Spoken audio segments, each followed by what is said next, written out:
329 million metric tons. That's not a projection, not an estimate. That's what satellites orbiting 300 miles above northern Quebec just confirmed is sitting beneath Canadian soil right now.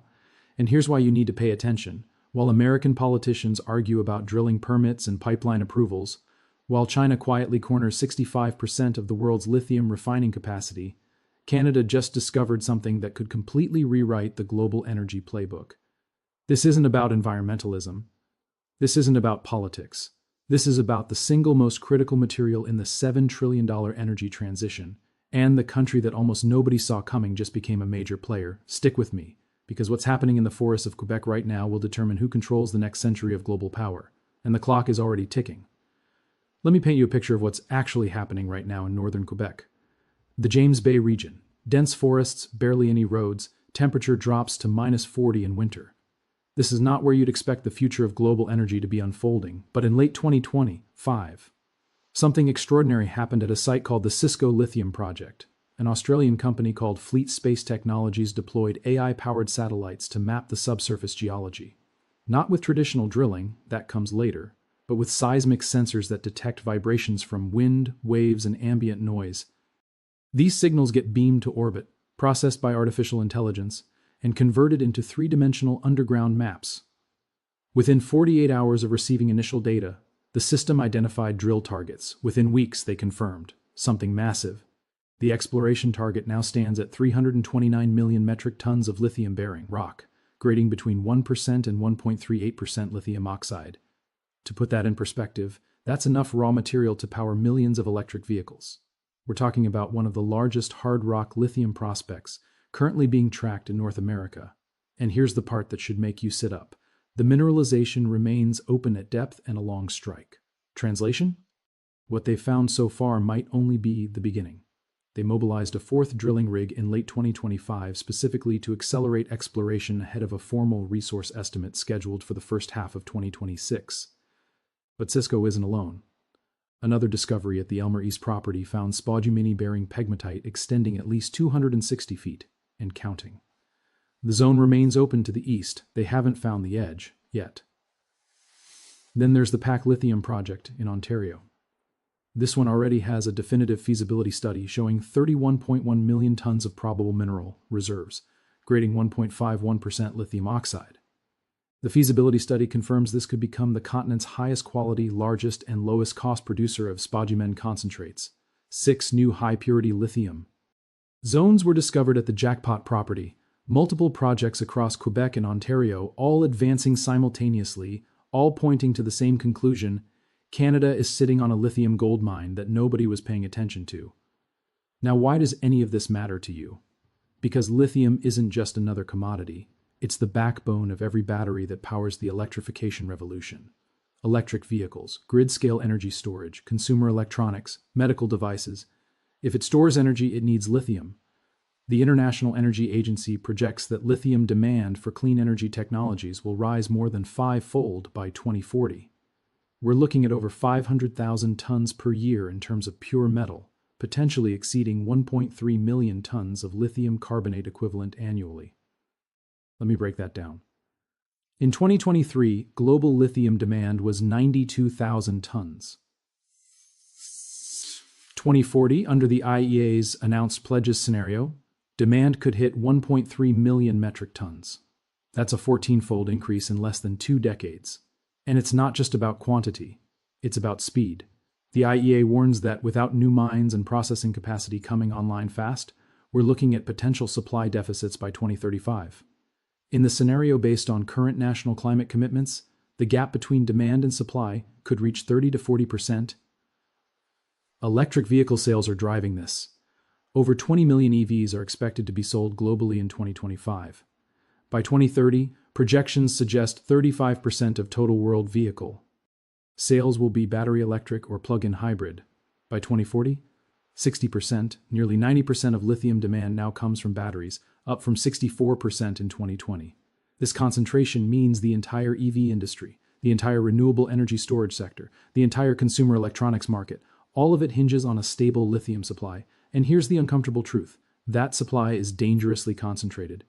China controls approximately 65% to 70% of global lithium refining capacity. They process over 2/3 of the world's cobalt and lithium. They account for 75% of global battery manufacturing capacity. They produce over 1,200 gigawatt hours of lithium-ion batteries annually, roughly 3/4 of the world's total output, even though China holds only about 7% to 8% of the world's lithium reserves. They've secured an 80% share of global lithium chemical production through strategic investments, vertical integration, and decades of planning.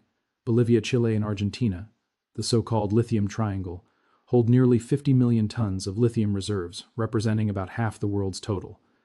But most of that material flows through Chinese refineries before it becomes battery-grade lithium. So when Canada discovers world-class lithium deposits with the infrastructure, stability, and processing potential to bypass this bottleneck, it's not just economically significant, it's geopolitically explosive. Let's talk about what China has actually built, because understanding their position is critical to understanding why Canada's discoveries matter. China doesn't just mine lithium. They've constructed an end-to-end supply chain that touches every stage of battery production. They control 41% of the world's cobalt mining. They process 73% of cobalt, 70% of graphite, and 95% of manganese globally. They produce 85% of the world's battery anodes, 82% of electrolytes, 74% of separators, and 70% of cathodes. In 2024, China accounted for 46% of the world's raw battery mineral imports. They then exported 58% of the world's processed battery minerals, mainly synthetic graphite, to the rest of Asia and Oceania. They controlled 74% of global battery pack and component exports. Companies like Seattle and BYD supply both domestic and foreign automakers, Tesla, BMW, Toyota. Major Chinese firms like Ganfeng Lithium and Tianqi Lithium have spent years investing in foreign mines across South America, Africa, and Australia, ensuring long-term access to raw materials. This didn't happen by accident. This was strategic planning over decades. In 2025, Beijing began limiting exports of lithium processing machines and technology. Several Chinese equipment suppliers restricted shipments abroad, making it harder for competitors in the United States and Europe to build their own refining systems. These export limits are part of a broader strategy to keep the high-value stages of the supply chain inside China. The result? Even if lithium ore is mined in Chile, Argentina, or Australia, most of it ends up in Chinese refineries, where it's processed into battery-grade material. Here's the risk. China could leverage this monopoly as a geopolitical tool. With projections indicating demand exceeding 3 million metric tons of lithium batteries by 2030, the consequences of such leverage could be profound. Think about what happened when Russia invaded Ukraine. The United States and European Union froze $300 billion of Russian central bank reserves overnight. That sent a clear signal to Beijing. If conflict erupts over Taiwan or the South China Sea, Western nations won't hesitate to weaponize finance. So China's response has been to lock down physical resources, not financial assets that can be frozen with a keystroke, but tangible materials that power industrial production. Lithium, cobalt, rare earths, the stuff you can't sanction away. This is where Canada's timing becomes critical. The United States recognized this vulnerability years ago, but recognition and action are two different things. The Inflation Reduction Act, signed into law in August 2022, represents the most aggressive attempt by Washington to onshore critical mineral supply chains. The legislation offers consumer tax credits for electric vehicle purchases, but there's a catch. To qualify, a proportion of the battery minerals in those vehicles must be extracted or processed in the United States or free trade partner countries. The initial requirement was 40% of the market value of critical miner ALS in a vehicle's battery sourced domestically or from FTA partners. That percentage increases to 80% by 2027. The IRA also provides production-based tax credits for domestic mineral extraction, investment incentives, and expedited permitting for strategic lithium projects. The goal is clear: break China's monopoly by building domestic capacity. But here's the problem. The United States currently accounts for only 1% of global lithium production. U.S. production capacity stands at roughly 5,000 tons annually. By 2030, forecasted U.S. consumption will reach approximately 350,000 tons per year. Even the Thacker Pass project in Nevada, one of the largest new lithium developments in the world, won't be enough. At full production capacity, Thacker Pass still won't meet projected 2030 demand. And permitting? That's a nightmare. Major new resource discoveries can take a decade or more to become producing mines. Even discounting permitting delays, the timeline from discovery to commercial production typically ranges from 10 to 20 years. Environmental reviews, indigenous consultation, infrastructure development, all of it takes time. This is where Canada's advantage becomes obvious. Canada already has two producing lithium mines in Manitoba and Quebec. The North American lithium mine near Val-d'Or restarted limited production in March 2023. The POC project in Ontario has completed its feasibility study and plans to initiate construction with clearing and site preparation in 2027. More importantly, Canada has infrastructure. The James Bay region already hosts several hard rock lithium projects with strong road and port access. Quebec runs on hydropower, which means processing plants can operate with significantly lower emissions than coal-based grids in other countries.